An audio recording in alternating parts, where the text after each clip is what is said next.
Halo teman-teman, perkenalkan nama saya Sylvia Octavia dengan NIM 238411012 dari Program Studi Pendidikan Guru Sekolah Dasar Institut Pendidikan Indonesia Garut. Nah, di video kali ini saya akan melanjutkan review buku tentang Kenali Watak Agar Jiwa Tenang karya Dr. Aisyah Dahlan. Nah, pada bagian sebelumnya kita sudah membahas tentang tipe-tipe watak dan juga kenapa pentingnya kita memahami karakter orang lain. Sekarang kita masuk ke bagian yang menurut saya itu paling terasa dampaknya.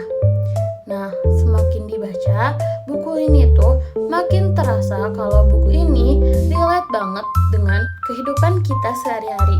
Contohnya, yang dibahas di buku ini itu tentang keluarga, teman, sampai hubungan yang lebih personal. Jadi, kita nggak cuma paham secara teori, tapi juga kita kebayang situasinya karena dekat dengan kehidupan kita. Buku ini juga nggak menyuruh kita untuk mengubah orang lain. Justru, kita diajak untuk mengubah cara kita melihat dan juga memandang orang lain, merespon orang lain. Dari situ, kita ngerasa, oh ternyata ketenangan itu bukan datang dari orang lain, tapi dari cara kita memahami mereka. Di bagian ini juga terasa kalau sebenarnya memahami watak itu bukan cuma soal orang lain, tapi juga tentang mengenali diri sendiri. Kadang kita baru sadar, ternyata reaksi kita selama ini dipengaruhi juga oleh watak kita sendiri. Dan menurut saya buku ini belajar tentang memahami supaya hidup tidak terlalu banyak konflik yang sebenarnya bisa dihindari.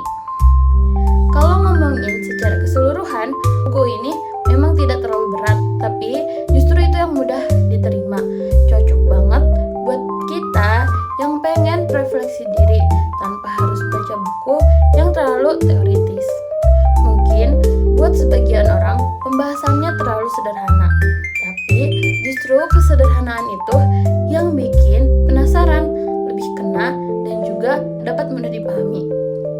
Kalau kalian pengen hidup lebih tenang, terutama dalam menghadapi orang-orang di sekitar kalian, buku ini layak untuk kalian dibaca. Baik, segitu saja review buku Kenali Watak Agar Jiwa Tenang karya Dr. Aisyah Dahlan. Mohon maaf atas segala kekurangan atau pengucapan kata yang saya ucapkan. Wassalamualaikum warahmatullahi wabarakatuh.